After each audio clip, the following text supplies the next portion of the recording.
Muy bien, pues muchas gracias por venir. Como parte de las actividades sobre temas transversales del Departamento de Física y Matemáticas, tenemos el gran gusto de recibir al doctor Lennart. Lo vamos a… déjenme presentarlo. No sé neerlandés, pero haré mi mejor esfuerzo. Es Lennart Woltering. ¿Woltering? Sí, ok, gracias. Es candidato a doctor por la Universidad de… Wageningen. Perdón. En temas de escalamiento y pensamiento sistémico, y maestro en gestión de recursos hídricos e hidrología por la Universidad de Tecnología de Delft, ambas en Países Bajos. Trabaja actualmente como catalista de escalamiento en el Centro Internacional de Mejoramiento de Maíz y Trigo. Es catalizador de escalamiento en CIMMYT, donde apoya a científicos y profesionales de desarrollo a ampliar el impacto de su trabajo más allá de los límites del proyecto. Ahora nos va a platicar qué es el escalamiento y cómo es que se hace todo esto. Aboga por un cambio de mentalidad en torno a la ampliación que pase de llegar a muchos a incluir la sustentabilidad, la responsabilidad y el cambio de sistemas. Apasionado por traducir los resultados de la investigación académica en aplicaciones prácticas, desarrolló la herramienta Scaling Scan. Antes de unirse a CIMMYT, Woltering trabajó para ICRISAT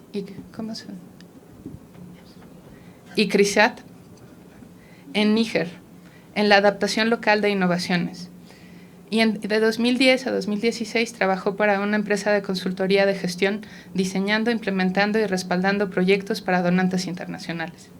Lennart preside el Grupo de Trabajo de Agricultura y Desarrollo Rural de la Comunidad Internacional de Prácticas sobre Ampliación, una comunidad de más de 100 donantes científicos y expertos en desarrollo. Además, trabaja para la Cooperación Alemana de Desarrollo, HIS, y es miembro principal del grupo de trabajo HIS-SEGIAR sobre la ampliación. Le damos las gracias por venir. Con esta plática iniciamos esperamos una relación muy próspera con quienes trabajan en escalamiento y quienes trabajan en problemas reales de sustentabilidad, para que nosotros como comunidad universitaria tengamos esa posibilidad de apoyar y actuar en el mundo de esa manera. Le damos muchas las gracias.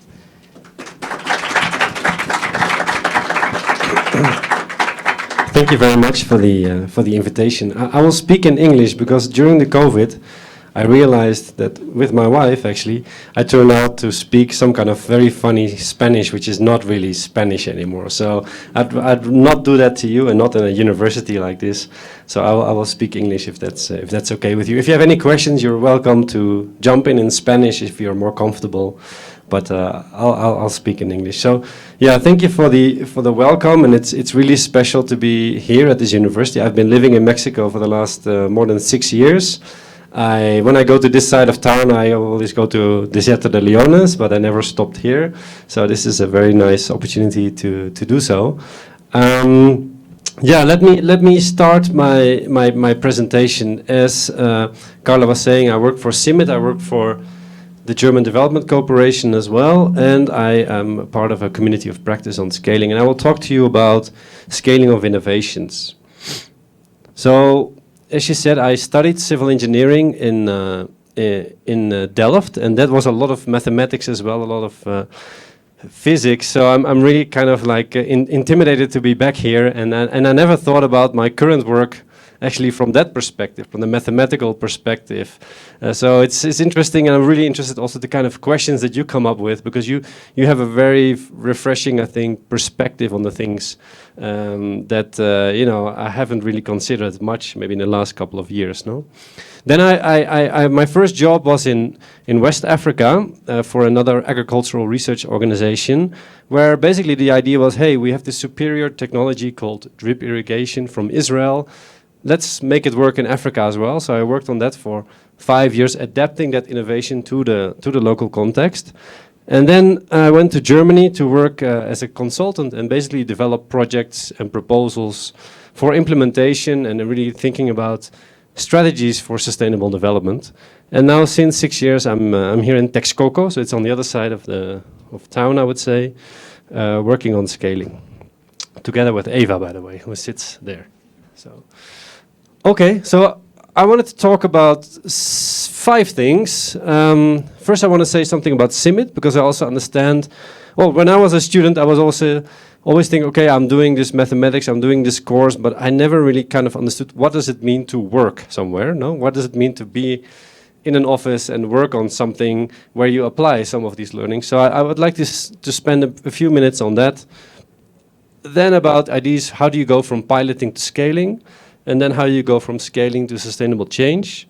And then I would shortly like to introduce a tool that I've developed with a team over the last 6 years as well. And then if time permits and if you're up for it, we can do a small exercise as well. Okay, so CIMMYT, like Carla was saying, it's the Centro Internacional de Mejoramiento de Maíz y Trigo, not to be confused with mezcal and tequila, the last 2 letters. It's really about maize and wheat. And it is about maize and wheat science for improved livelihoods. And the vision there is that CIMMYT is a global thought leader and change agent for climate resilience. So we're talking about these kind of topics, sustainability and inclusive agricultural development. So not that only the rich or the better off develop, but also, let's say, the more marginal groups, right? Just to give you an idea, this is a picture of 2018 where many of the colleagues came together. So there are about 2,000 staff. 1,000 of them are in Texcoco, and a lot of them are scientists in very different, many different areas. And we have offices. This is the headquarters in Mexico, but there are offices in Kenya and in Zimbabwe, but also in Asia. So it's rather big and widespread organization. Well, not if you talk about Iberoamericana, which is of course very big.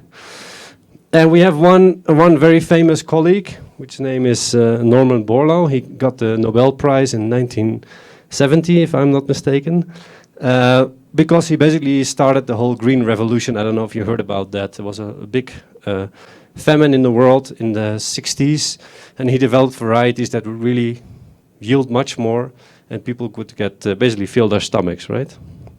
So he was kind of like the prophet or the wizard who made it possible to create much more food than there ever was before. So that's why he got the Nobel Prize. Now, these are our clients, if you want.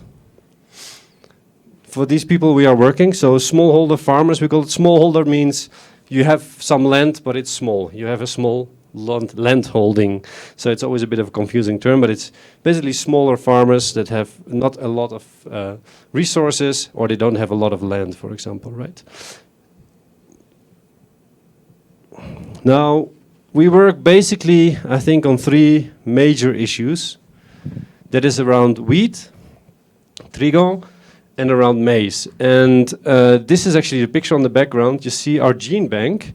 And this is a huge fridge that we have in Texcoco, where we keep, let's say, 28,000 different varieties of maize. So almost all the maize varieties that you know or see or ever will see are in Texcoco. There, Texcoco probably there. And the same for wheat varieties. So if there's some kind of nuclear disaster or something, and the whole world has no more crops, they come to Texcoco and say, can we get your crops, and we plant the seeds again, right? So it's kind of like a doomsday scenario. But it's also very useful, turns out, because the climate is changing, and stuff that may work very well in Guatemala may now work very well in Honduras or in Ethiopia. So we can basically say, okay, we have varieties that are working very well here. They can also go to other areas. So there's a lot of what they call breeding, improving the varieties. But also there's a lot of work on sustainable agri-food systems, and that's the team that I'm in, and Eva as well, where you look at kind of like what is happening on the land, how do you farm, how do you produce, can you do it more efficiently, and actually who's benefiting from this, and how can you also improve the benefits from the work that you're doing. That about CIMMYT. So if there are questions around that, maybe we leave it to the last, but this is really the institute that I'm coming from now. Now the second topic, I think actually I integrated that, let me delete that. The topic of scaling. So I don't know how aware you are or familiar with the Sustainable Development Goals. So no more poverty or zero hunger or clean water or climate action. So these are some of the goals that were set out, where a lot of organizations that have a kind of like a vision, okay, we want to do something good in the world, let's say, they are rallying behind this, no? So they're kind of supporting these sustainable development goals. And CIMMYT is one of those institutions that say, okay, our reason for existence is to contribute to this. But the problems are huge, right? There's a lot of poverty, there's a lot of hunger in the world. And then one of the ideas that there is, okay, let's see what works and do more of that. And that is the basic idea of scaling. You have something that works and you want to do more of that. Because the idea is that if you do something which is good and you do more of it, also the benefits will be bigger, right? So that's the logic behind it. Now, how does it work in a research organization?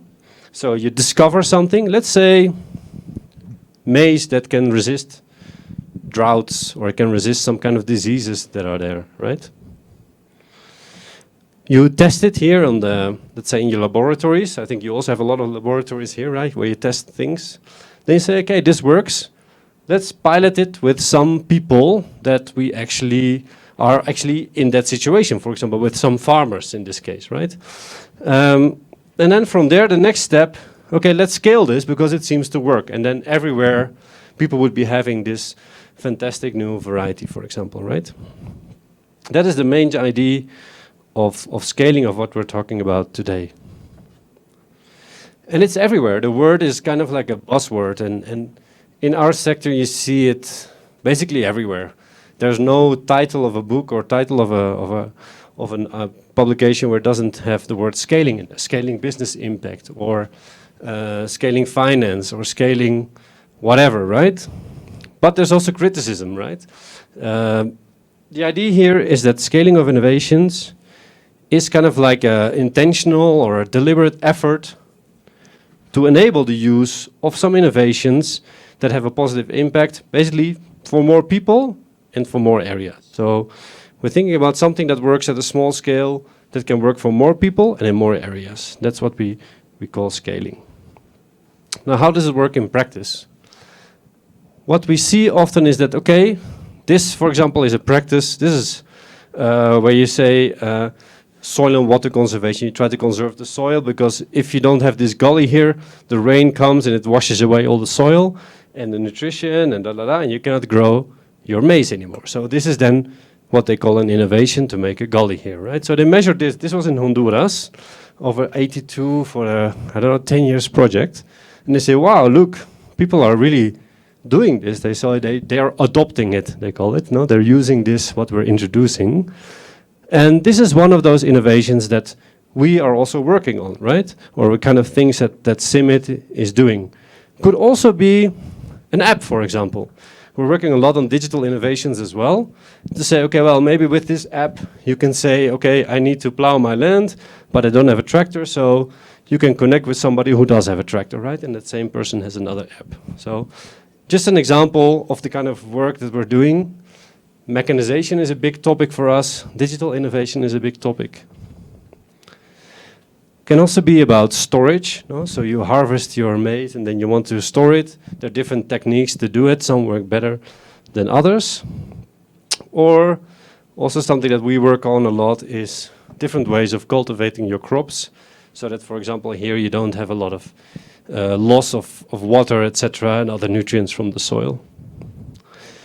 Another example, which I will talk about a bit more today, also is solar-powered irrigation or irrigation technologies, right? So just to give you a little bit of an idea of the kind of innovations that we are working on. This is what we then call an innovation, right? Anyway, so go back to that example. So what happens after the project ends? The adoption goes down drastically. And this is no coincidence, or this is not a rare case. Actually, in most cases, whatever we want to scale, or we say, okay, we want to scale this up, and then it goes on even after we're gone or after the project is over, doesn't happen. It doesn't happen. This kind of always happens. This is the problem of scaling. We think we do something that works at small scale, and we say it can also work at large scale, but it doesn't. That's why a lot of people say, pilots, this is a pilot project, they never fail, it's always successful, but they also never scale, right? So is scaling actually more than just more? No? It turns out that we hardly know how to go from here to here. Not us, not in business. Also in business, if you look, people want to scale, there's hardly any startup makes it, right? 90-95% just fail. They have a fantastic thing, but they don't go to scale. Because we don't know how to bridge from here to here. There's another second problem. Is actually how do you go from scaling to the sustainable development goals, to really making a contribution there. Also that is not that easy. So those are the two topics that I'll talk about in this presentation. How to go from piloting to scaling, and how to go from scaling to sustainable change at scale. Now, one major realization there is that whatever we do in a pilot, or where we try something out in a project, often we do a project to say, can we try out if this works? It's very different from the real world. And the real world is that's where you want to scale, right? That's the environment for scaling. So, fortunately, we have learned a lot. And there are really different kind of organizations, USAID, the Americans, the Canadians, the Germans, a lot of universities, a lot of communities of practice, for example, have come together and said, this is a major issue. Why do we understand so little about this? So coming together, and especially in the last decade, I think, a lot of learnings have come. And let me talk about three of the most important learnings, and they will come back throughout the presentation. So if you wake up, let's say in the middle of the night tonight, and you think, what did I hear today? I want you to understand it's about the context is king. I want you to remember that it's not only about one innovation, it's about multiple innovations. And scaling is also about different capacities and skills. So those are kind of like the key learnings that we've had as an international community on these kind of problems. No? So the first one, context is king. One of the things that we have to realize is that when we test something or we do something, it's a very controlled environment. The kind of projects that we do is led by external experts flying in, let's say, from America or the Netherlands or wherever, or from Mexico, to do, let's say, a project in Africa, right? And they want to work in their own way, and they set up their own systems, they're parallel to the local system, right? So they say, okay, we'll solve this problem for you. What you also see is that we say we have a project where we have, let's say, 3 years. So you want to start a project, and immediately you say, okay, we need your support, we'll pay you to support us, and then you help us get this innovation to scale, right? Focus a lot on capacity development, which is often quite expensive and intensive, and you have some kind of money. You say, a donor says, we give you money for 3 years to do this, right? All these things are not real. It's not happening in the real world. You cannot have the best experts do your projects. You cannot pay everybody to support you. You cannot have a lot of capacity development just like that, right? So these are often funded through projects which create their own environments. And they're often shielded from politics. I don't know if you've been involved in some projects, but you go there and then there's a flag of the US government is supporting this. There will not be a lot of mingling around or corruption around those projects because they know the ambassador is looking at this, right? So it's kind of like a shielded environment. So one way to look at it is maybe like we're doing these projects, these tests in a very controlled environment, like the fish in the fishbowl. And then it's like, okay, let's do this at scale. Let's go to the real world. Let's go to the real ocean. But yeah, suddenly you have other dangers there that were not there in the fishbowl, right? So that's what I mean, that the pilot environment doesn't really reflect the reality at scale. And what you see is that, okay, let's do this pilot in this very controlled environment, in this glass house or greenhouse. And there are two strategies which are always happening. We say, okay, this worked so nicely, let's do more of this. So what happens a lot, you put more money in and you basically recreate this environment, but on a larger scale. Or you say, and which is often also very much the case, is say, okay, this what I'm doing here is so fantastic, I can just take off the controlled environment, I don't need the project for this, we'll just put it in the real world, and then yeah, you can imagine what happens to a tomato plant that does very well in the greenhouse. If you take away the greenhouse, it doesn't do very well outside, right? So the idea that, okay, it will scale from itself because it's so good, right? This is such a fantastic innovation. This happens a lot when people have been working many, many, many years on their innovation. It has become their baby. It has become their, you know, their, oh, this is the best thing that ever happened to the world. And it's very difficult for them to be honest about the limitations of that, right? So scaling happens in the real world, right? That's where the problems are, and that's the real world condition, no? So another way to look at it is that many projects look like this, everything perfect. You have high-paid people, very skilled people doing their stuff, etc. Everything very nice. You have a drone flying around, but it's very distant from the reality, right? So rather than saying scaling up, you need to actually get down to earth. So this is something you can read up on if you have it. There's a link also. We create environments for our projects which actually make us more distant from actually the problem we want to solve. Second point. It's not only about one innovation. So one of the things that we work with a lot are, let's say, digital innovations, applications, for example, that help you see, okay, how much fertilizer do I need to put on this plant, or how much water does it need, or what kind of disease does it have, and how do I solve it, for example, right? So that's the technological innovation, but there's a lot of other innovations that need to happen to actually make this work. First of all, farmers need to have a smartphone, right? Farmers need to have connection. Farmers need to have the how do you say, the credit, etc., to do that. So, but it's also about where do they charge, for example, their phone, right? If you're in rural areas, market innovations. Maybe how can you promote these kind of innovations, these kind of apps and phones to rural farmers, which is not a normal target group for you, right? So you need to innovate also in your marketing to reach those farmers. And these are different people than the people that are developing this, right? Policy innovation, a lot to do about data protection for, let's say, farmers and smallholder farmers who are maybe not that literate as well. So there's another innovation there about educational innovations to be more literate in terms of digital innovations, right? Cultural innovation, trusting data, etc. So there's a lot of other things that need to change along with having that app there actually working in the field. So we tend to fall in love with this one, because it's very visible. But there's a lot behind it that also needs to be in place.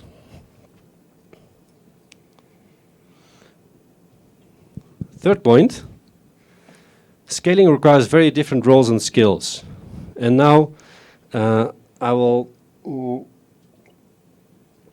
you will know from which country I'm from. This is the Dutch queen. The queen, actually she's Argentinian, but she married the king, so now she's Dutch. So she's riding her bike and very happy, right? And she's riding on the grass, no problem. No, in Holland, everything is allowed. We're very free. And if she wants to say scale, she wants to do more, in Holland, you can find people like this. They have a kid in the front, they have two kids in the back, and they have their shopping there. I see my wife is like, shit, do I have to learn this? Yes, you have to learn. If you want to live in it, you have to learn this. So, fine, right? But if you want to carry more people, you want to do more, the bike is not enough anymore, right? You need to go, let's say, to a car. And then again, you have the limitations of that as well, right? So you need to go to a bus. And again, also there are limitations. So the point that I'm trying to make is that scaling is not just having a bigger bike, right? You cannot have a bigger bike to carry more people. This is probably the maximum you can get.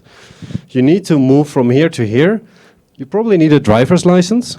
you need to learn how to drive, you need to have the money to buy a car, so you need to change vehicle to support the scaling as well. No?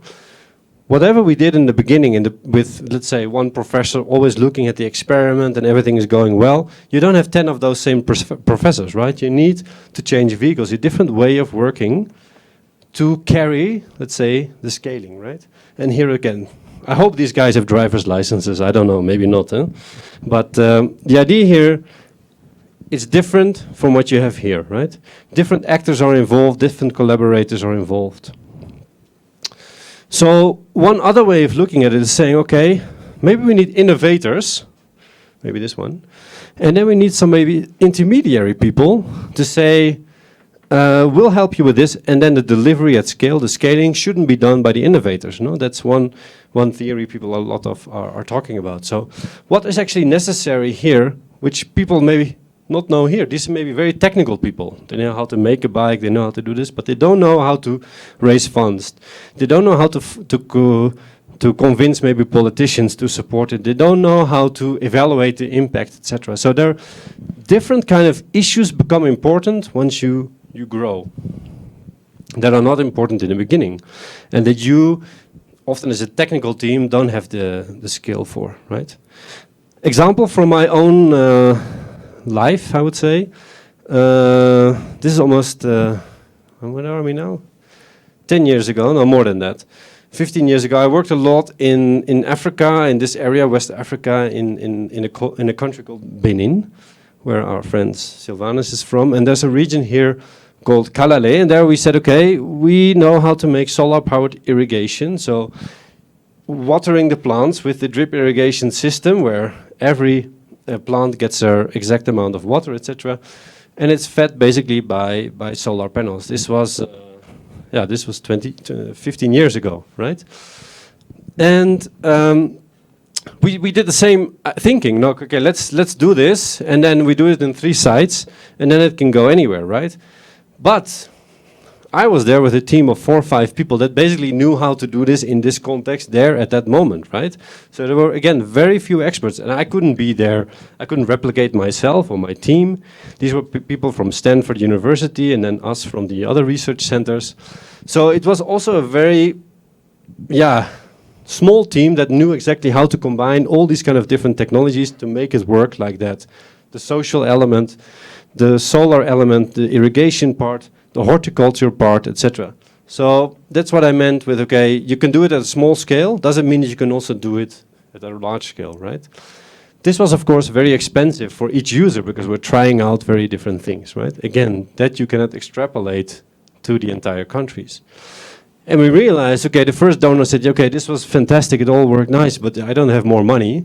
So again, you need that capacity to lobby, to find other donors, etc., which you didn't have when you were just thinking about, okay, let's do this project, right? So those are some of the things that you find that are very different at a small pilot project than if you really want to go to scale. So there needs to be a transition also in the kind of skills and capacities that you need to develop and need to have, right? One other element was credible evidence. How do you convince people that this is really true, right? Or that this is really interesting and that it really works? So again, we had a paper about that to help with that kind of stuff, right? So doing something right and getting it done in the field is great, but you need to make that step to enable others to do it as well, right? Now, the second part is about how do you, if you have something that can scale and you do all this kind of right, not always does it lead to sustainable change at scale. And what you see, people say, well, this worked perfectly, but it's kind of like an island here, disconnected from that. Maybe a health project was doing fantastic here, but it was not connected maybe to a nutrition project or to an agricultural project or other things. So they're kind of like detached from each other, right? What you see often is that projects, they improve something within the project environment. So by the end of the project, we have so many people using this new innovation, that's all great. Very few projects actually change the way things are going in normal life. Like, okay, here, for example, these people are adopting some kind of innovation. but nobody else in the society or in that country actually does it. Only those people that you've worked with, right? And that's what you don't want. You want to do something so that, and a lot of other people also adopt it. It has an impact on other people, but that's very, very difficult. And that actually raises the question, so what do we actually want to achieve with scaling? We would just want to have more in our project. And I think the response is no, we want to have good change, no? We want to change the world or society or that locality or that region for the better. And then we have to think, we have to basically make a step from the idea of scaling, of doing something more, to the next level, which is systems change. And systems, I don't know if you heard about that word, but it's I can think, especially in the last 5 years, become very, very popular. And that is really about, not about only getting something more of something, but really making lasting change by changing the underlying structures and architecture, actually, of the world in which we are operating, the policies, the routines, the relationships, the resources, the power structures, etc. No? This sounds all a bit fluffy, but I'll try to go a little bit more into it. One big problem, I think, and the reason why issues like poverty are still and hunger are still so prevalent, is that I think we try to look at it as very tame problems, very, let's say, linear problems, like a flat tire. You have a flat tire, you want to fix it, and it's solved, right? No hard thing about it. You have a problem and you have a solution. Hunger is not solved by giving people more food, right? It's just one piece of the solution, but it's not the solution because there's many more things going on at the same time. Now, if you look at the issue of, let's say, land degradation, of land basically losing all its fertility, erosion, etc., it is not an agricultural problem only. It's also an economic problem. It's also an education problem. It's also governance is important. Societies having an effect. The environment is affected, and they affect each other. So it's much more complex. So complex or wicked problems. And we've been very bad at dealing with complexity or accepting complexity and dealing with it. And I think that's slowly changing now. And one of the things I think for me the most interesting insight in systems change is actually that the problem, let's say hunger or poverty, is a result of a system working perfectly well. Because, for example, all food in the world is basically controlled by 5 big companies, the big food companies. They determine the prices. And that's the system, how it works. And that the effect of that is that poor people who don't have the power, they lose out. That's how it's designed. That's kind of like the capitalistic design of our food system. It's not, oh, it's a problem and we can solve it. No, there's an architecture behind it. Many people have worked decades to make that system and make it actually work for them. It doesn't work for other people. No? But that was not a problem at that time. So we have to realize that systems and the way things are, you cannot just solve them. They are there for a reason, often for the wrong reasons, what we think are wrong, but the guys that are very rich, they're very happy with it, right? So it's not there, they don't find it a problem. So it is a result of history, culture, behaviors, etc., that actually perpetuates land degradation as well. Land degradation is a result of a system that promotes other things, right? So it's the normal. We wrote a small article about this, and you get the presentations, right, Carla? Yeah. So you can look at that. And it uses the iceberg model as a way to understand why things are as they are. And here we looked, again, I think this was Nicaragua or Honduras, land degradation. So there's a lot of land is lost here. There's no more soil actually to plant your plants on. It's all gone, washed away, right? So if you then apply the iceberg model, you say, hey, this is something I can see. I see that there's no soil anymore here. It's just stones, right? Is it only here? No, it's everywhere in that region. It's a pattern. No, it's been a pattern. It's been happening for many years. Now, what are the structural issues here that are actually causing this? Yeah. There hasn't been any investment in research and development on this issue, let's say in Honduras. These farmers, they don't own the land. So why would you invest in keeping the soil if you're just using it for a few years, or it actually belongs to somebody in the city and it's not yours? So why would you plant a tree, for example? So people exploit the land, right? Or the policies in the country, in Honduras, they say, okay, Coca-Cola, come in, take this whole forest and drain the water, whatever you want to have, and you can use it, right? Now, that is nice. It's a kind of like root cause analysis, as they call it. But what I like about the iceberg model is not only saying, okay, well, this may be causing it, but what mindsets, what behaviors, what cultural questions are actually causing this to happen? Yeah, like I said, there is a mindset of exploitation. Farming is not something to be proud of. You're born, and if you have nothing else to do, you become a farmer because you didn't go to school. And you try to get as much as possible from the land because anyway, you don't own it, or you may be evicted from it any time. And yeah, I'm poor, so this is what I do, right? So these kind of mindsets feed into that and make that happen, and that's why this is then happening, right? So you try to understand a little bit the deeper layers of why this is as it is. Because one way to approach it, which has been very common, is to say, hey, there are no trees here, there's no soil. Let's put trees there. Let's plant trees immediately. There was a lot of tree planting going on, but without considering actually why there are no trees. And maybe you should actually change this to be able to change that. So one idea that we actually did this with Catholic Relief Service in Central America. And one of the things that they working with was the Laudato, the one of the Pope, right? Where he said, okay, human and social degradation is very, very strongly linked to environmental degradation.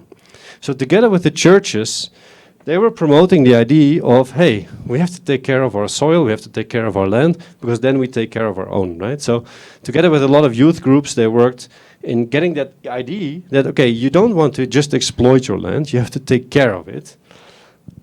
And from that, in those communities, they said, okay, then we also want to govern our land. We want to make sure that other people are also not destroying it. So they started to develop some kind of community governance of their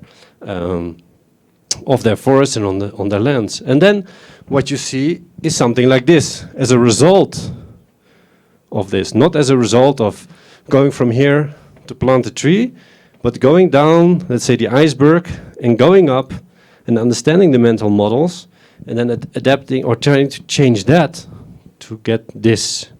And this is, of course, much more solid because this will not change fast because people are kind of like, this is what we want, right? This is now how we want to work.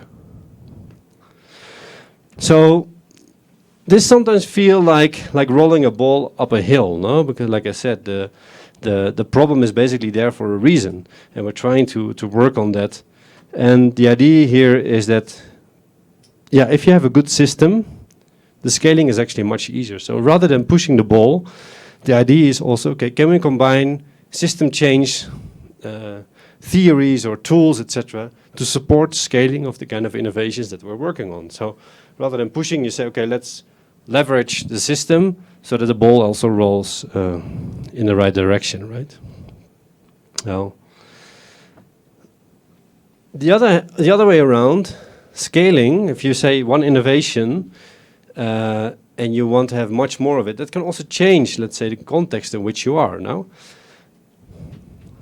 Now, there are a few considerations there. So if something changes, scales up, let's say, okay, we want to have more rubber monoculture, you have maybe more banana production, you have maybe more labor migration, but at the same time, the biodiversity goes down and crop diversity goes down. So if something increases, other things decrease, right? Or it's not neutral. So we have to be aware of that. We have to also think about the responsibility that comes with making such changes. And that has to do with environmental issues, but also with social issues, because we're changing basically the lives of people, no? Or we want to change them. We say, okay, now you should do everything with a smartphone. Not everybody may want that, right? Or here, agriculture is, of course, this is the Gulf of Mexico. Agriculture is the biggest polluter of water, of biggest loss of biodiversity is because of agriculture. So it's not always only good, right, what we're doing. We can also do a lot of damage. So we have to be aware of that. There's a very nice article here about not only scaling technology, but you also maybe scaling increasing exclusion of social groups, right? Now, these are issues that we don't learn a lot from business. Business scaling, a lot of the learnings from about scaling, how to do more of something, come from business, where it is about getting more bottles of Coke or something on the shelf. Their concern is not what happens to the Coke or what other effects does it have on the environment and on, let's say, social groups. But we, as a publicly funded organization, we have a mandate to make the world better and not just get more of a particular innovation. So there are limits to what we can learn, I think, from very many private sector originating ideas about how to do something better in terms of scaling. We have to also say, okay, this is what we can learn from that, but there are also huge differences for our sector where we want to work. The German Development Corporation, USAID, all these organizations that are geared towards the public good, right? Back to that example. So if you think about the responsibility of it, we were super enthusiastic. Look, these people have water. Fantastic. But water is not free. There are other uses of people, other uses of the water. Other people use the water for drinking. Hey, suddenly the water level is lower. Animals couldn't drink it anymore, right? All these kind of issues we didn't think about because we were so enthusiastic, because we were helping these women group, 30 women, to do this at the expense of others, right? The same thing happened. Women were making a lot of money now by selling letters and by other things. And then the men come in and say, well, yeah, come on, this is serious business now. I'll take over, right? So again, we make changes in the social structure of these households, which we didn't anticipate, we didn't want, but that's what happened also. No? So some of the women are kind of kicked out. Men have come in and say, we're going to do it now. And the whole purpose of helping women get more nutritious food, etc., vegetables, etc., kind of, changed. So these are the kind of things that we didn't think about then, about responsibility of the kind of things that we're doing. But can you imagine if this is happening all over Benin, right? Then the water table will go down drastically, right? So there are limits to the kind of growth that you want as well. And maybe this is kind of like a hint to this group of mathematicians to say, okay, what is the optimal scale then, right? Because maximum scale is not good, right? We don't want everybody to be drawing down the water table. How much is good enough, no? What are the kind of optimal levels there? So one of the other learnings there is, okay, well, what if those projects are actually maybe the part of the problem, the way that we do projects? And how do we go then to a local process? So one very important realization, again, is that it's not us that should be doing the scaling. Again, this is the difference between a Coca-Cola and a CIMMYT, for example. We don't want people to do more of the innovation. We want actually the local governments and the local private sector to do it, to be the spreaders, to be the ones that are doing this. They're the ones that can grow and sustain the impact, not us. We are maybe an instigator. So it's really about nurturing local ownership and leadership, engaging local actors from the beginning, strengthening existing movements, etc., design for local stakeholders' needs. That's why you see CIMMYT is not only in Mexico, it's in all these countries. We have teams working there with local communities. And in Ethiopia, for example, we've been there 50 years, right? There's a lot of good relationship there with local local organizations, local research entities, universities. So it's very important that this is a local process, no? You also have to anticipate people may not want that change, no? Maybe some of the women, I worked in a group in Kenya, and then we were trying to give them more water, let's say water harvesting, etc., so that they have more water to drink. And they said, we don't want it, because if we have more water, other communities will come to us with all their cattle and they will take all our water away. All the cows will destroy our crops. So we don't want this, right? So the idea that we think what is good for them, we have to let them decide, right? Another very important thing is the capacity of individuals, but also of organizations in those areas to innovate, to collaborate, and to scale. No? So that's also something I think we need to be much more clear about, that it's not just us doing the things and we putting up our flag and we did this, but it's really about others doing it, right? The other thing here, kind of going into that direction, is that we are the system. We are part of that. The way that we've been working, we've been mobilizing money to do this kind of project. We say, okay, we did this fantastic innovation, we did this, we are responsible for this. That's why CIMMYT is a fantastic organization. But maybe it's more about contributing to solving the problem and not so much putting your own flag there. Maybe it's not so much about saying, okay, well, these are the people that are benefiting from it, but really saying, okay, well, maybe there are many people are benefiting from that, but we just don't know, right? These are indirect beneficiaries that are not directly related by us. Or the idea of more is better, or the idea of project, or the idea of short-term, in 3 years we want to have result. These are things that actually don't go very well with the way that I was explaining that maybe we should be working, right? So that's a big challenge. Now, let me look at the time. So all these ideas are kind of learnings over the last 10 years of, okay, how should we actually approach the issue of scaling? How should we approach the issue of innovation? How do we approach the issue of change? And we said, okay, well, that's kind of complicated, but maybe we can put it into something very practical, not only for us, but also again for, let's say, local stakeholders that are actually struggling with this. So again, getting this idea out of, okay, let's say Mexico doing this, but no, maybe the people that are involved in the countries that we're working, that they can make sense of scaling. So we developed a tool called the Scaling Scan, and it's built around these 3 lessons. It's a scaling context, the one that you saw first, that it's about core and supporting innovations, and it's about collaboration, right? And the idea behind it is that anybody can make sense of scaling in their own context. So if you have an issue, you have an innovation that you want to scale, but you don't really know how to do it, this is then the tool that you would use, right? And one of the things that we design it for is to be accessible, so that people can understand it. It's always in Spanish, French, and English. It's inclusive, so it's not only the people with the data or with the power that can make some decisions. It's really experience-based. Transdisciplinary, meaning that it's not only for, let's say, scientists or agronomists. It's really about for other disciplines also to be part of that. And it's something that, you know, it's not like you have to do a PhD to be able to do this, right? It's very accessible. It has 3 steps.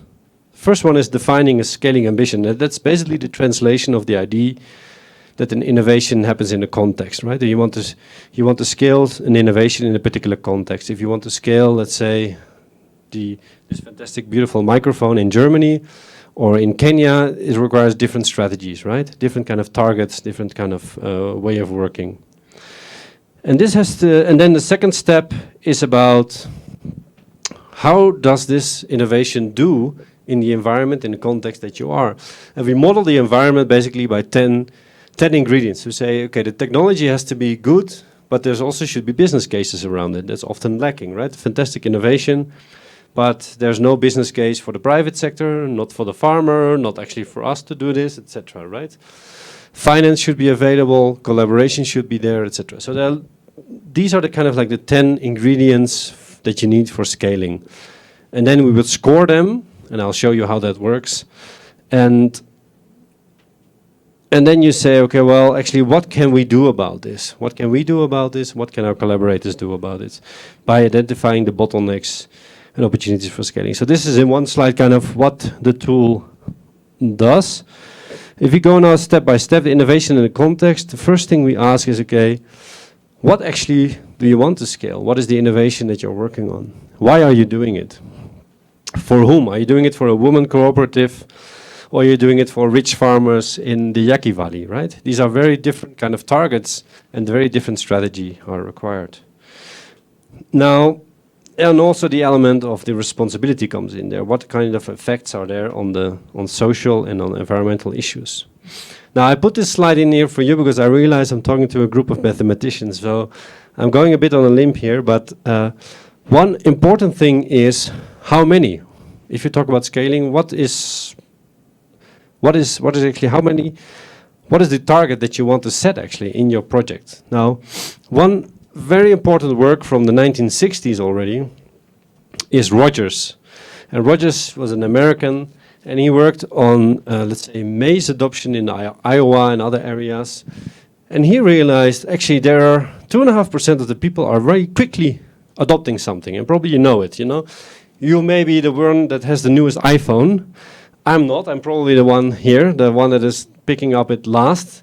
But there are people that are always, you know, at the front. And those are about 2.5% of the population are kind of like those innovators, the quick adopters.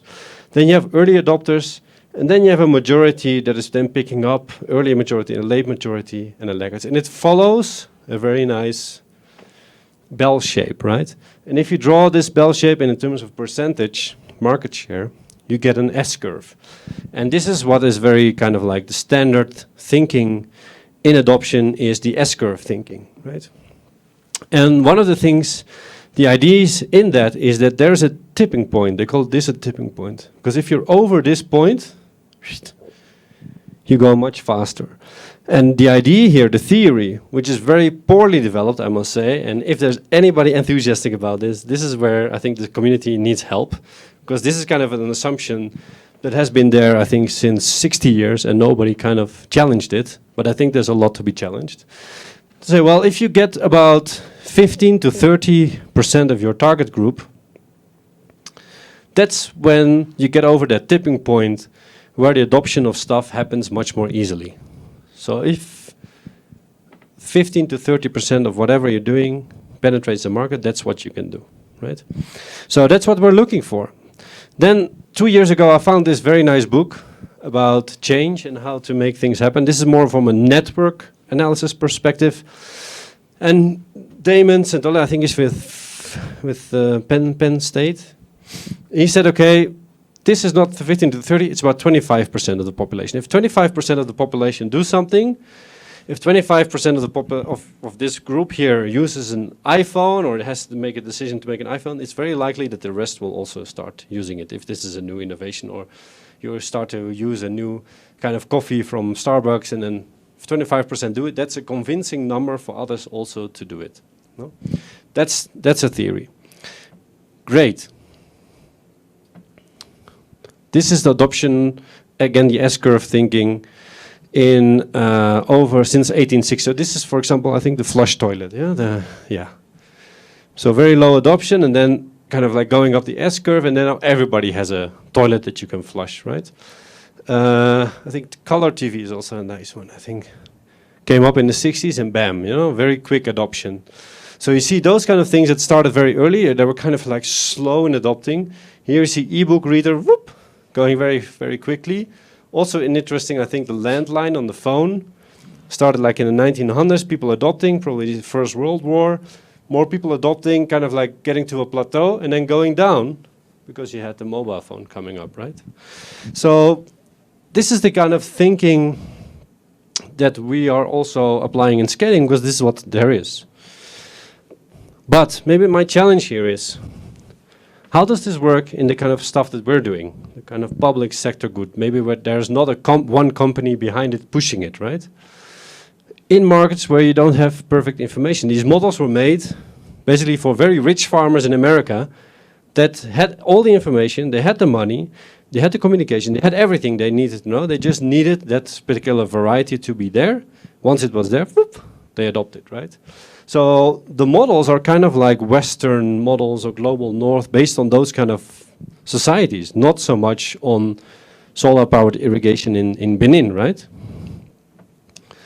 The other challenge is that it's success, or it doesn't always, it's not only purely quantitative, right? It's also sustainability, satisfaction, quality of life are also things that are very much more important maybe for the kind of products that we're working with than if you think about, let's say, some of these other TV and other things, no?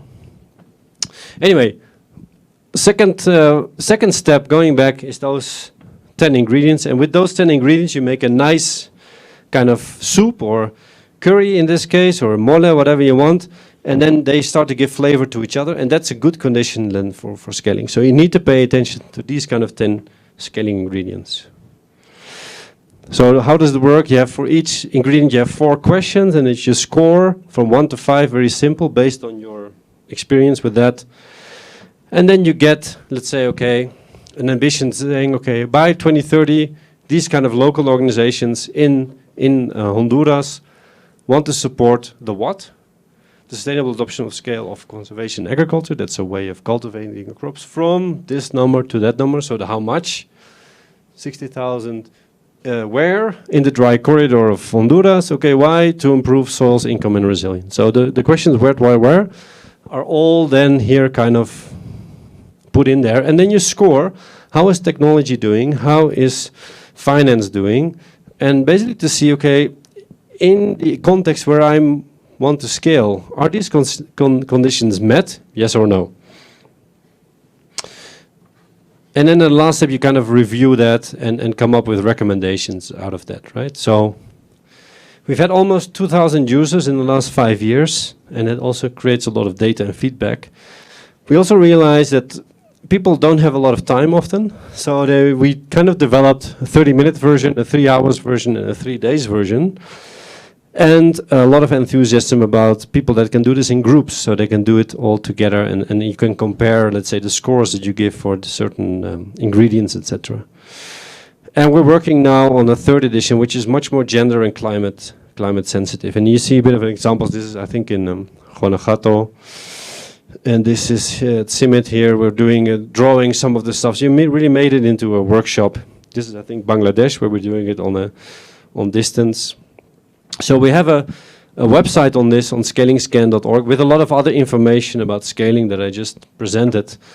And we have at the moment 2 versions, so the rapid version and the standard version. And I will share with you in a second the QR code so that you can just play with it yourself if you want to, if you think it's a good idea, by the way. I didn't ask it, but so what did we learn? Don't necessarily develop a scaling strategy, but each program has their implementation strategy, which is not very geared towards scaling, maybe, right? So it's about not developing a separate strategy, but integrating it into your existing strategy. And you need to have a lot of people involved in this, because their lives are going to be affected by the scaling of this. So you need to make it accessible and communicatable. So that's why, for example, the quantitative element of having that graph, or drawing a barrel where you see the weakest link, etc. These are very powerful ways of getting people involved. And it's a discussion and learning tool. So it's kind of like a first start in getting to discussions on scaling. Now, you want to try it? Yeah. Not very enthusiastic. You want to try it? Yeah, that's what I wanted to hear. Okay, so you can go with your phone on this QR code and think about a case. Maybe you don't have that, but maybe or cheat a little bit. Say, okay, I'm doing a project, or I'm doing some activity, or I'm thinking about some innovation that, or some kind of thing or technology that I'd like to scale or like to have more of. And with that in mind, you can do this exercise. So we do it a lot, like I said in the example. Okay, we want to have this, let's say, seed, or this variety, or this kind of, let's say, machine that we think is fantastic. How do you scale this in Kenya to a group of women farmers? But this is a very rapid version. If you just put in a name and then you put in, let's say, an innovation and where you want to do it, that's enough. The other ones are more optional. But I'll give you a few minutes to play with it.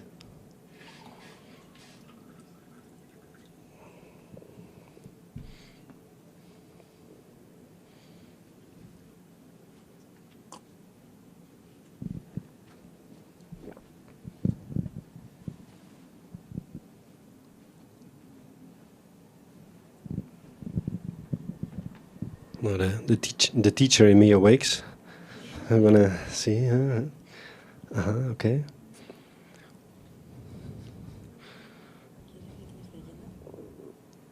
just fill it in, no? Whatever you want. So you can do maybe robotics. Robotics in Mexico. No? Is it working for everyone, yeah? Not TikTok, eh? This is not on TikTok.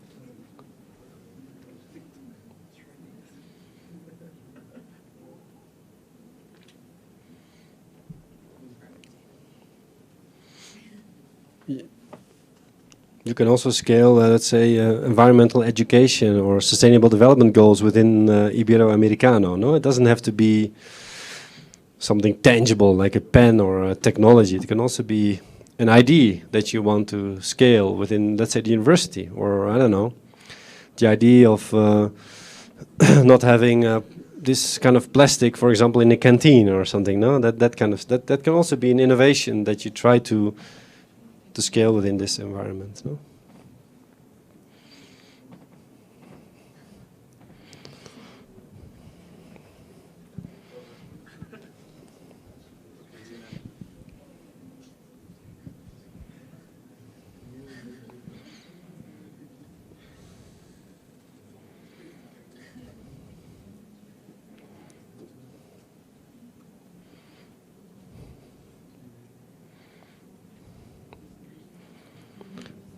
So does anybody have already a scaling ambition? Something like, did they define what they want to scale and where? Anybody has something there already? Yeah, you wanna say what you have? Like this? Or? Yeah, great. So yeah, you can. Yeah, what do you want to scale? What is your what? In English? Okay. En español, como tú quieras. Okay. Es un cambio de ideología para perros callejeros y evitar que los maltraten en la calle. Very nice. So that's a great example. Yeah. So go on. I think it was inspiring for the others. Okay. Anybody else wants to share their ambition, their scaling ambition, their thing that they're thinking of, their project that they're thinking of? We're looking at the 25% tipping point, no, to convince everyone. Sorry. It's food production and process in Oaxaca, just for 20 householders. Nice. So you want to go from 20 households to maybe more or something, right? Yeah. Ah, great. That's a good one. So you don't have to fill in all the why and you just need to fill in at least the what and the where, and then you can go on to the next step. No, it's kind of like a how do you say, a teaser. This is a teaser. It's not.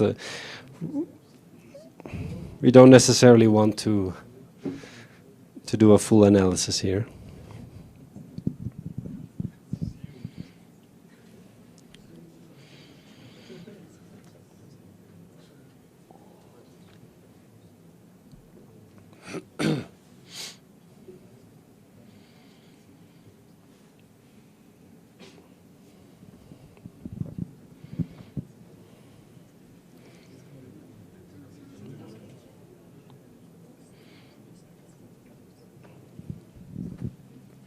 So once you have that, you go through basically through 10 questions. So the first question is about, okay, is that innovation that you have, let's say, is it easy to adopt? Let's say that maybe this new way of eating and food, etc. in Oaxaca, right?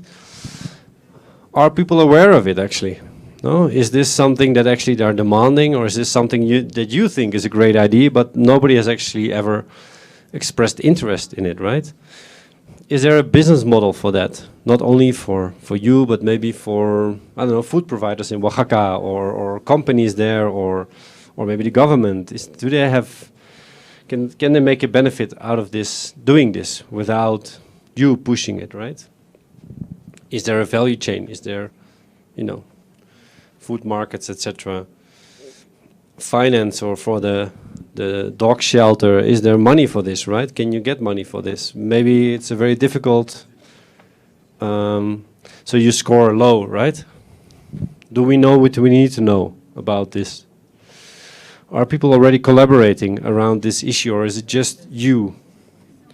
Do you have evidence? Do you have some data that shows that this is very exciting, that you can convince others to do it as well? Is there leadership for this, or is it still maybe only you that is pushing it, etc., right? Are there other organizations involved? And is there a policy that you can cling on to? For example, if there's no policy at all for a dog shelter or improved nutrition in Oaxaca, yeah, you're kind of like on your own, right? So, but maybe there is a policy that is supporting it, and then you can maybe cling on to that, right? So, is there a positive public environment around that? No? So yeah, don't make life too hard. No, so don't go a little bit intuitive, and then from that, yeah, we look at, okay, well, what can you do now? Anybody has a result already that anybody has gone through the tool already, or still playing with it? Yeah? You wanna, what came out of your assessment? Oh.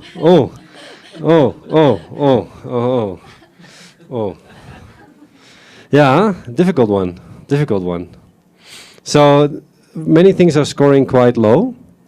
This means that, okay, it may be a great idea, but the environment in which you do it is very difficult, no? It's kind of resisting it, kind of. If you would do this maybe in another area, it maybe look very different, but I don't see where you want to do. This is in Mexico, right? Yeah. Yeah, so the conditions in Mexico are very difficult for this to do. So you may say, okay, maybe I should be less ambitious and say, okay, I don't want the entire Mexico to do this, but maybe start small somewhere, or, yeah, look at some of those pain points where you say, okay, maybe people are not even aware of the problem, right? I see that you're saying. So maybe communication campaigns could be something that you want to do. So I think if you click even next, you get, this is already a report? Yeah, no? You see also some tips of, yeah, okay. So what you can do to do better. Yeah, great. Difficult.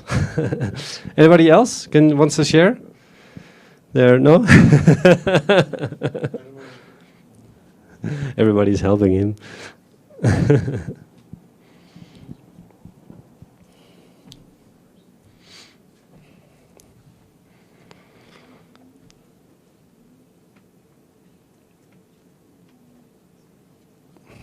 So, yeah, we can come back to that. Oh, you want to, yeah, go ahead. I mean, if you press, like, yes, definitely, there's no, like, an issue for my scaling problem, you will have 100% all the time. Yeah, basically if you say, okay, well, there's no issue here, then yeah. It's perfect for you. Yeah, okay, because I saw some with 100% and it's like, they just press yes all the time. Yeah, you can have a great situation there. Like if you say, I only want to do this to 20 people, yeah, you can even go there by yourself and convince them, right? That's not a big challenge. But if you want to do this for 200,000 people, it's a very different ambition that you have, right? So the ambition determines also how easy it is to scale. So there's a relation there between those two. And if you say 2,000 people are maybe easier than 2 million people, again, that is that kind of mathematics that around it. When does it get complicated? Eva. I think I would just like to add that this tool also gives you the perception, no? So the idea is that you can share these tools with different stakeholders that are also interested in what you want to scale, and then you see whether the people also want to do it with you, or which are the challenges that you have to work on with them or with others in order to really achieve it. Of course, in order to have like your sources, you have to check who are you going to invite, who are you telling to fill this survey, no? So that you know that those answers are really the perception of someone who can take decisions in order to scale your innovation, for example. So those are the challenges, but also the opportunities, no? To really do it with others, to not only scale it yourself, but as you need, no? To collaborate, to how to scale it with others and what's needed for that. Just wanted to add that. Yeah, so you can, if you have like socios or something in Oaxaca, you can say, hey, What do you think? No, and then the app will show you, okay, you thought this would score a 3, but your compañero in Oaxaca thought it was a 5, and the other one thought it was a 1, and maybe the clients were thinking, no, this is super bad. So you could have a discussion about actually what is required to go to scale, because you get their opinion as well, no? So and that's, I think, the advantage of having a digital now, that you can very easily share it with your team, your project team. And that's what happens. So often you do this with a team of 30 people, all the project team that are going into the field, and then they come together and say, okay, well, what actually are the challenges? Well, if you want to scale, we need to pay attention to those 10 ingredients. Oof, we have not done that. We have only focused on training and on technology development. We've never thought about a business model. We never thought about collaborating with finance actors, etc. And those are the kind of like moments where they say, oops, we are not collaborating with the right people for scaling. We're sitting on the bike. If we want to go on the bus, we need to get the full picture. We need to get these other actors involved. And we need to have different skills and capacities to solve this, right? All right. Where are we? Okay, these are the conclusions, or kind of like the key points. So kind of like what I thought are kind of like the points that I wanted to convey from my point of view. So most scaling efforts actually fail, because people extrapolate whatever is happening at small scale to a large scale.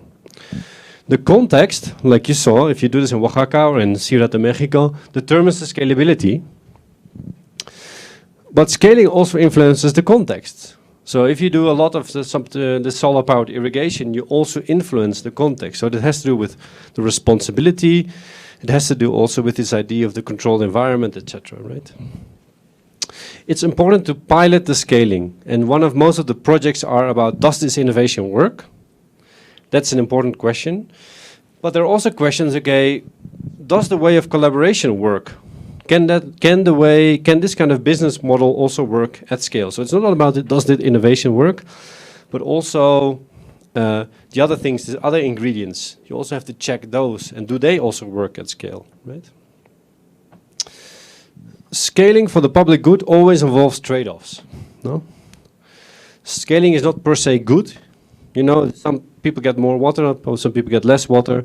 Men may benefit, women may not benefit, etc. So you have to make those judgments. It's not like, okay, there are always trade-offs, and you have to be clear about them, right? Only local actors can sustain and grow the scale, and they should be in the driver's seat. So you need a shared vision, you need organizational capacity development for them to do better. Scaling happens in phases, and you need to have the skills, capacities, and collaborations for that change to happen. You have to kind of, let's say, they have to dance with the system. You have to dance with them. No? You cannot control them. You cannot say, do your step here. You have to kind of feel how it is moving and jump into that and support that. No? The problem is a result of the system behavior. That's what we talked about.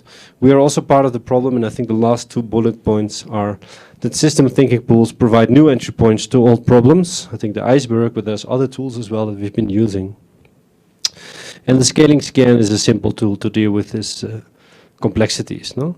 So this was it. Thank you so much. This is, you can connect with me or with Eva here. These are our emails.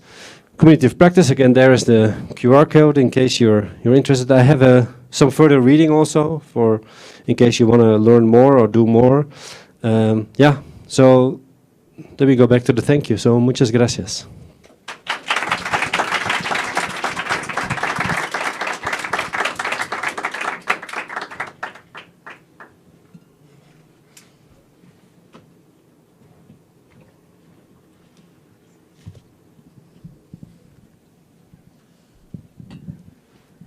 Pues antes que nada, agradecerte tu certificado. Wow. Muchas gracias. Muchas gracias.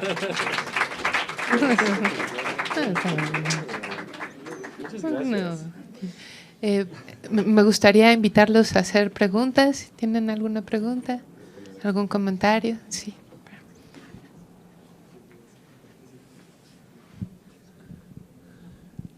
Have you had any experience with using the scaling scan, and with real projects that have scaled using this tool?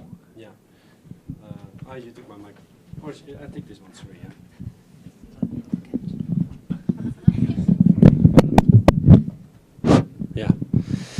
Yes, so what often happens, it actually happens too often, that projects are ending, and they say 6 months before the end, we said, oh shit, we promised to scale this thing also, because we've been having so much fun testing it out in the field under different circumstances.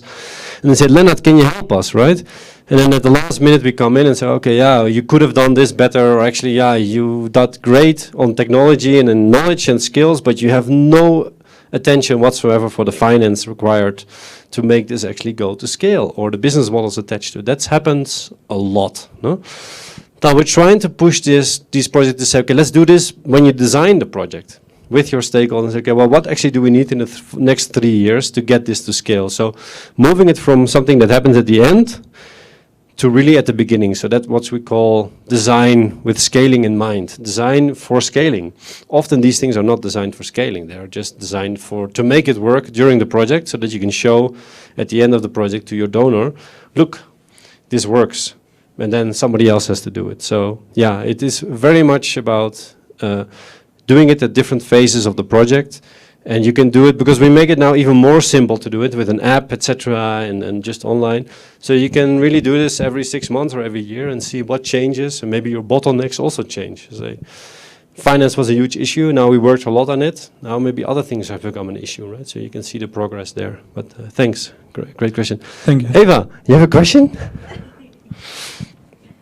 I just add? Sure. Yes, and we have used it 60 times in different workshops in Latin America, Asia, and Africa.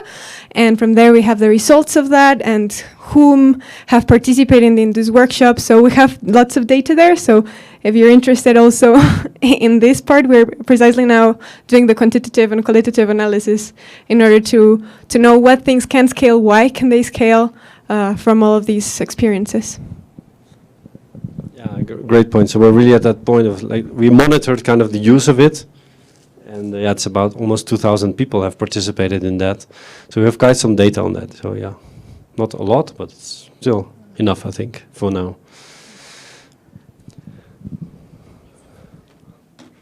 How do you approach to the communities and say, hey, we want to change your style, and deal with the negativity at first from the people?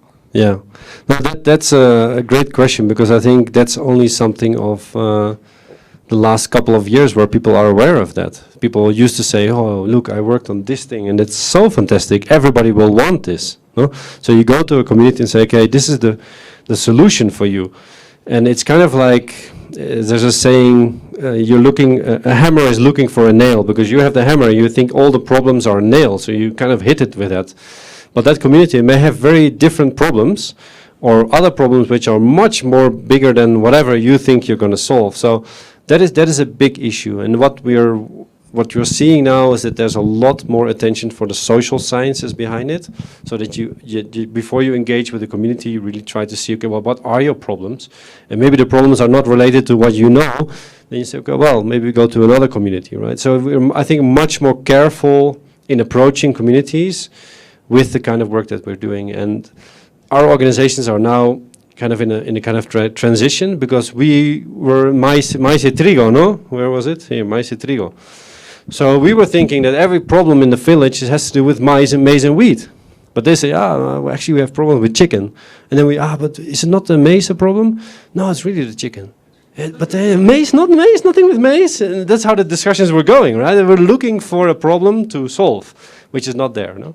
So that is kind of changing, but very slowly sometimes. But yeah, it's very, very tricky, and especially if you do these projects where the donor says, okay, I want you to show that you reach 1 million people in 3 years, you don't have time. You go over those people and say, wow, you all do this, you all do this. No? So that's one of the problems that we have with the current way of working, is that you basically then you apply like a one-size-fits-all approach to everyone. And there's a lot of criticism on that, and rightfully so, and I think we're doing better there with much more attention for gender and social issues and the kind of impact that you have on a community if you want to change the way that they work, right? Who are we to say that they have to do things differently?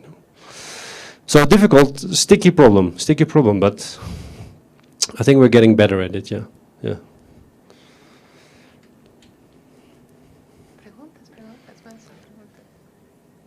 No tienen que hacer la pregunta en inglés. Sí, también en español, holandés, alemán, francés, no hay problema.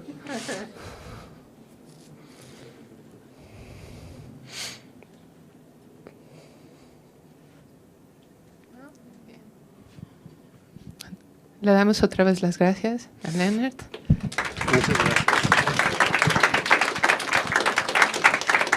Muchas gracias a todos por venir. Estaremos haciendo conferencias. Ojalá Lennart pueda venir otra vez. Y de nuevo, gracias. Muchas gracias.